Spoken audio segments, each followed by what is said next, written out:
అందరికీ నమస్కారం.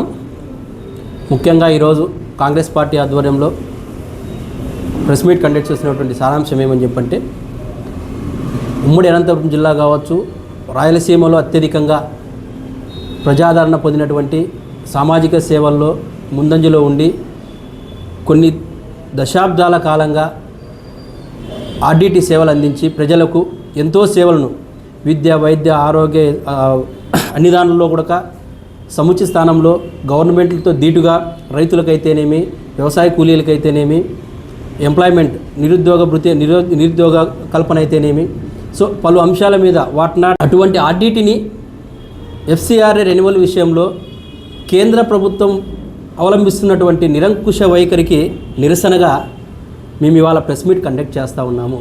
ఎందుకని చెప్పంటే, గత ప్రభుత్వంలో వైఎస్ఆర్ కాంగ్రెస్ పార్టీ ప్రభుత్వం 2 సంవత్సరాలు ఉన్నటువంటి కాలంలోనే 2023, 22 ఎండింగ్ 23 స్టార్టింగ్లోనే వాళ్ళు ఆ రెన్యువల్ని ఆపేసినారు. విషయం ఏమని చెప్పంటే చెప్పడం లేదు. ఒక బలమైన కారణం ఏదైనా ఉంది అని చెప్పంటే, ఈ సంక్లిష్ట పరిస్థితుల్లో ఆ తప్పుని ఏదైనా తప్పు అనే మాట కన్నా ఆ రూల్స్ అండ్ రెగ్యులేషన్స్ సడలింపు చేసి ఆర్డిటికి ఇంతమందికి జీవనాధారం అయ్యి ఇంతమంది ఆరోగ్యాన్ని కాపాడిన ఆర్డిటికి ఈరోజు అస్వస్థత ఏర్పడినటువంటి పరిస్థితి ఉంది. అటువంటి ఆర్డిటిని కాపాడాల్సిన బాధ్యత పాలకులుగా మీ అందరి మీద ఉంది. ముఖ్యంగా చంద్రబాబు నాయుడు సార్ గారి గురికి మేము ఒకటే విన్నపిస్తూ ఉన్నాం కాంగ్రెస్ పార్టీ తరఫున. అయ్యా, గతంలో మీ అవసరం ఎంత ఉందో కేంద్ర ప్రభుత్వానికి 2014లో ఎంత అవసరం ఉందో 2024 వచ్చేటప్పటికి కూడా అంతే అవసరం ఏర్పడింది. మరి you are the right person to rectify the mistake. మరి కేంద్ర ప్రభుత్వం తప్పుని సరిదిద్దడానికి మీ దగ్గర అవకాశం ఉంది సరిదిద్దడానికి. దయచేసి దాని మీద చొరవ తీసుకోండి. ఎందుకనంటే ఈరోజు మీరు కోరింది సెంట్రల్ వాళ్ళు చేసే పరిస్థితులు ఉన్నారు. మీ యొక్క ఏదైతే ఈ కూటమిలో మీరు భాగస్వామ్యం అయినారో మీ యొక్క క్రియాశీలకమైన పాత్ర ఇప్పుడున్న కేంద్ర ప్రభుత్వానికి చాలా అవసరం.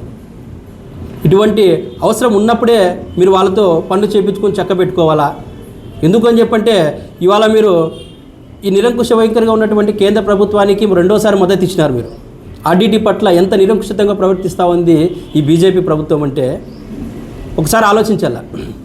రూల్స్లో ఏదైనా సడలింపు ఉంటే దాన్ని సడలించి ప్రజలకు మంచి జరిగేటప్పుడు దాన్ని ఎగ్జంప్షన్ చేసి వాళ్ళకి సేవ చేయడానికి మార్గం ఏర్పరచాలి తప్ప ఒక కుంటి సాకును అడ్డం పెట్టి టోటల్ వ్యవస్థనే మీరు నాశనం చేసేటువంటి పరిస్థితికి వస్తూ ఉన్నారని చెప్పంటే, మీరు సొసైటీకి సభ్య సమాజానికి ఏమని సంకేతం ఇస్తూ ఉన్నారు కేంద్ర ప్రభుత్వం వాళ్ళని చెప్పని ఈ సందర్భంగా నిలదీస్తూ ఉన్నాము. ఒకవేళ మీరు ఇట్లనేగిన పోతే మేము కూడా ప్రతి గ్రామాన ఉమ్మడి అనంతపురం జిల్లాలో మీరు వస్తున్నటువంటి స్థానిక సంస్థ ఎలక్షన్స్కి ఎవ్వరూ కూడా కూటమికి ఓటేయొద్దండి, ఆర్డిటి ఎఫ్సిఆర్ఏ రెన్యువల్ అయితేనే కూటమికి ఓటేయండి అనేటువంటి నినాదంతోనే కాంగ్రెస్ పార్టీ ముందుకు పోతుంది. ఆర్డిటిని కాపాడుకుంటాము. మీరు ఎందుకు రెన్యువల్ చేయరో కూడా మేము చూస్తాం. ఇది ఇస్తున్న కూటమి కూడా హెచ్చరిక. ఇంత ప్రామాణికమైనటువంటి, ఇంత జీవనాధారమైనటువంటి, ఇంత మహోన్నతమైనటువంటి ఆర్డిటిని కళ్ళ ముందరే నాశనమై వేరే దేశానికి తరలిపోతూ ఉంటే ఇక్కడున్నటువంటి పాలకులు, ప్రజానాయకులు, ప్రజావాదులంతా వాడికి ఏం చేస్తున్నారు అధ్యక్ష ఇక్కడ మీరు? మరి మంత్రి సత్యకుమార్ గారి గురించి నేను ఒకటే వినిపిస్తూ ఉన్నా. అయ్యా, మీ రాజకీయాల ప్రలోభాల కోసమో నాకు అమిత్ షా తెలుసు, నాకు మోదీ తెలుసు, నాకు ఇంకోరు తెలుసు, వాళ్ళు తెలుసు, వీళ్ళు తెలుసు అని చెప్పి అంటారు. మరి ఆ తెలిసిన వాళ్ళు ఎవరో పిలుచుకొని వచ్చి ఒకసారి ఆర్డిట్ రెన్యువల్ చేయించండి. మీకు కూడా కృతజ్ఞతగా ఉంటాం పేద ప్రజల తరపున. మీ స్వలాభాల కోసం అయితే మీరు ఢిల్లీలో పడిగాపులు కాస్తారు. మీకు టికెట్లు కావాలంటేనో, మీ వ్యక్తిగత ఎజెండా కోసమో, మీకు ఫండ్స్ కావాలంటేనో ఆడపోయి కూర్చొని లాబింగ్ చేసుకుంటారు. మీరు లబ్ధి పొందుతారు. మరి ఇంతమంది ప్రజలకు ఉపయోగకరమైనటువంటి ఆర్డిటిని రెన్యువల్ విషయంలో మీరు ఎందుకు తాస్కారం చేస్తూ ఉన్నారు? ఒకటి గుర్తుపెట్టుకోవాలా, మళ్ళీ రిపీట్ చేస్తూ ఉన్నాం. నైతికంగా స్థానిక సంస్థల ఎలక్షన్స్లో కూటమికి ఓటేయద్దనే కాంగ్రెస్ పార్టీ ముందుకు పోతుంది. మీరు నిగ్రహంగా నీతి నిబద్ధత నిజాయితీ ఉంటే ఎవరైనా సరే, ఎమ్మెల్యేలు కావచ్చు, ఎంపీలు కావచ్చు, మంత్రులు కావచ్చు, నాయకులు కావచ్చు, కూటమి నాయకులు ఎవరైనా సరే, మీరంతా కూడా పట్టుబట్టి ఎఫ్సిఆర్ఏని ఆర్డిటికి రెన్యువల్ చేయించే మీరు జనాలకి రావాలా.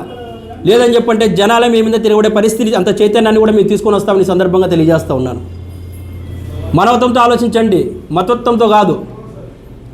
ఒకసారి ఆర్డిటి లేని అనంతపురాన్ని ఊహించుకోండి. ఒకసారి అన్ని కులాలకి అన్ని మతాలకి సమానంగా వారి వారి స్థాయి తగ్గట్టుగా వాళ్ళకున్న పరిస్థితి తగ్గట్టుగా వాళ్ళతో మమేకమై వాళ్ళ జీవనంలో ఒక భాగమై ఆర్డీటీ జీవనజ్యోతిలాగా పేద ప్రజల జీవితాలను వెలిగించింది.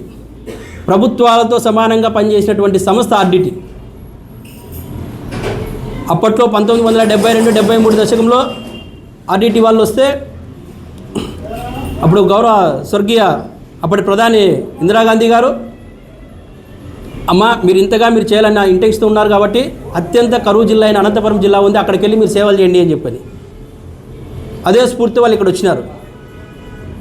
మరి ఈరోజు మీరు భారతదేశానికి అత్యున్నతమైన వ్యక్తి అయినటువంటి అంబేద్కర్ గారిని అవమానిస్తారు, గాంధీ గారిని అవమానిస్తారు, అత్యున్నతమైన సేవలు అందించిన సంస్థలు ఉన్నటువంటి స్థానికంగా ఉన్నటువంటి సమస్యలను అవమానిస్తారు.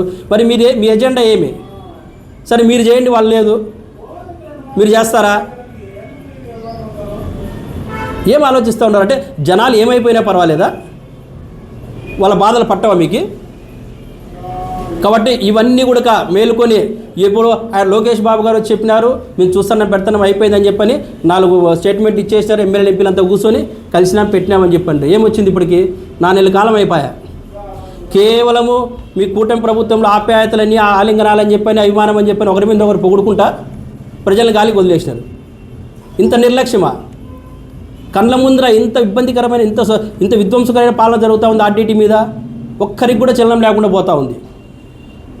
దీని మీదనే మేము కూడా ధర్మవరం కాంగ్రెస్ పార్టీ తరఫున జనాల్లో చైతన్యం కోసము 1,00,000 పోస్టు కార్డుల నిరసనతో రాష్ట్రపతి గారికి సేవ్ ఆర్డీటీ అనేటువంటి నినాదంతో పోస్టు కార్డుల కార్యక్రమాన్ని మొదలు పెట్టబోతున్నాం. రేపటి నుంచి మొదలు పెడతా ఉన్నాము. 1,00,000 పోస్టు కార్డులు రాష్ట్రపతి గారికి చేరేంత వరకు, ఎఫ్సీఆర్ఏ రెన్యువల్ అయ్యేంత వరకు ధర్మవరం కాంగ్రెస్ పార్టీ తరఫున నిరంతర పోరాటం చేస్తూనే ఉంటామని చెప్పి ఈ సందర్భంగా తెలియజేస్తూ ఉన్నాను. అలాగే ఇంకా ప్రామాణికంగా ఉన్నటువంటి ధర్మవరం విషయానికి వస్తే స్థానిక నియోజకవర్గంలో ఇక్కడ పారిశుద్ధ్యం అటకెక్కింది. అన్నిటికీ మించి హిందూ శ్మశాన వాటిక అత్యంత ప్రాముఖ్యమైనది, ప్రాధాన్యత కలిగినటువంటి. ఎందుకంటే చాలా ఏళ్ళ నుంచి ఇది పెండింగ్ ఉంది.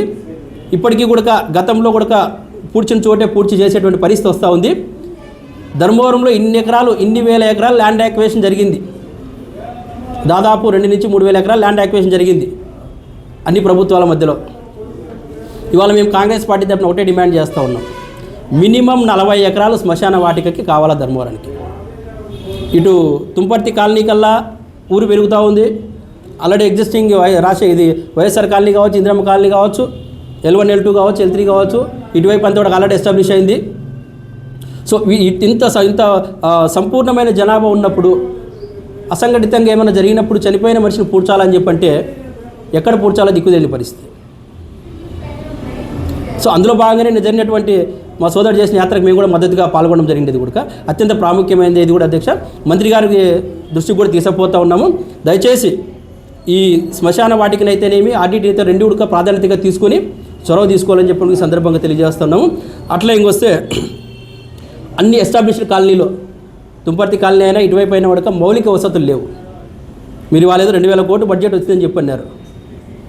మీరు ఇన్స్పెషల్గా మనకున్న జనాభా ప్రకారము, మనకున్నటువంటి విస్తీర్ణ వైశాల్యం ప్రకారము ధర్మవరంలో మినిమం ఇప్పుడున్న పరిస్థితుల్లో 5,000 కోట్లు ఉంటే తప్ప మౌలిక వసతులు అనేవి ఏర్పడవు. దయచేసి మీకు ఎవరు తెలుసో వాళ్ళు తెలిసి పిలిచి చెప్పినా కాబట్టి ఎవరి కాలైనా పట్టుకుంటే ఏమైనా చేయండి. ధర్మవరం ఓట్లు వేసిన ధర్మవరం ప్రజలకు న్యాయం చేయండి. మౌలిక వసతులు ప్రతి చోట. మరి ఇక్కడ దాన్ని ఏమంటాం, మా తుంపర్తి కాలనీలో వచ్చేటప్పటికి ఎమ్యూనిటీస్ కనీసం ఆడ స్కూల్ అనేది కూడా ఒక ఏర్పాటు లేదట. ఉన్నటువంటి పిల్లలంతా చాలా ఇబ్బంది పడుతూ ఉన్నారు. అంత పెద్ద కాలనీ పెట్టి కనీసం స్కూల్ లేదట. రిజర్వ్ ప్లేస్ అనేది తీసేసినాం కదా మనము, హాస్పిటలైజేషన్ చెప్పినాము. కనీసం ప్రైమరీ సెంటర్, హెల్త్ సెంటర్ని కూడా కట్టాలడ. మీరు ఎట్లా వైద్య ఆరోగ్య శాఖ మంత్రిగా ఉన్నారు కాబట్టి మీ శాఖలో సంబంధించి చాలా ఈజీ అనుకుంటున్నా. అది ఫస్ట్ ఆ కాలనీలో ప్రైమరీ హెల్త్ సెంటర్ ఒకటి పెట్టండి, అండ్ యాజ్ వెల్ యాజ్ ఒక స్కూల్ ప్రైమరీగా. ఎందుకంటే వాళ్ళంతా ఆడికి వచ్చి పాపం చాలామంది పిల్లలు మా ఊరికి వచ్చి అక్కడి నుంచి వచ్చి రావాల్సిన పరిస్థితి వస్తూ ఉంది. సో చాలా కాలం అయింది కదా మనం కూడా చేసి, దాదాపు ఇప్పటికి 6 ఏళ్ళ పైన అవుతుంది ఎస్టాబ్లిష్ చేసింది. మరి ఇంతవరకు కూడా స్కూల్ లేకపోవడం శోచనీయమైనది. స్టార్టింగ్లో ఏదో అరకొరక వసతులు ఉన్నాయి, తర్వాత ఇప్పటికి ఫుల్లీ ఎస్టాబ్లిష్ అయింది. స్కూల్ అయితే మాత్రం కంపల్సరీ కట్టండి అధ్యక్ష. అక్కడ primary health centre plus school కావాలా. దీని మీద కూడా ఒకసారి సుదీర్ఘంగా ఆలోచించాలని చెప్పి మనవి చేస్తూ ఉన్నాను.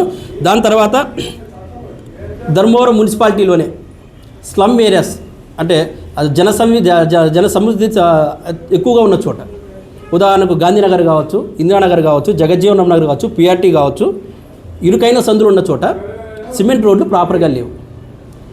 ఇటువైపు పోతే 3 అడుగులు కాలం ఉంటుంది డెప్త్, ఇటువైపు పోతే 3 అడుగులు లేదు డెప్త్ కాలం ఉంటుంది. సో బండ్లు మళ్ళీ కూడా ఇబ్బందికరమైన వాతావరణము.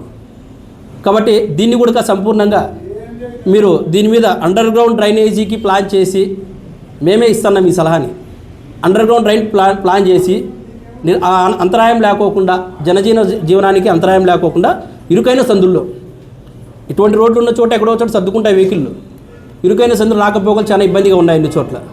దాని మీద దృష్టి పెట్టండి. ఇంకా నెక్స్ట్ ఫైనల్గా ఇదే దాన్ని ఏమని అండర్ గ్రౌండ్ డ్రైనేజీ కంపల్సరీగా దీని మీద శ్రద్ధ పెట్టండి. ఎందుకంటే పెరుగుతున్న జనాభా దృష్ట్యా మున్సిపాలిటీ ట్యాక్సెస్ కావచ్చు, మున్సిపాలిటీ ఫండ్స్ కావచ్చు, ప్రతిదీ కూడా అనుకున్న స్థాయిలోనే వస్తూ ఉన్నాయి. మరి దాన్ని ఇక్కడ కేవలం మనం చేయాల్సింది ఇంప్లిమెంటేషన్. కాబట్టి అది శ్రద్ధతో చేసి, ప్రజల పట్ల బాధ్యతతో చేసి ముందుకు నడుచుకోవాలని చెప్పని ఈ సందర్భంగా తెలియజేస్తున్నా. Last but not least, once again I'm repeating thing అన్న, ఆర్డీటీ విషయం, ఆర్డీటీలో మరీ చెప్తా ఉన్నాం, మీరు ఎప్పుడైతే ఎఫ్సీఆర్ని రెన్యువల్ చేసి వస్తారో అప్పుడే మీకు ఓటు అడిగే నైతిక హక్కు ఉంది స్థానిక సంస్థల్లో. లేదని చెప్పంటే నికరంగా కూటమి ప్రభుత్వానికి ఓటు వేయద్దండి అని చెప్పే కాంగ్రెస్ పార్టీ బరిలో దిగుతుంది.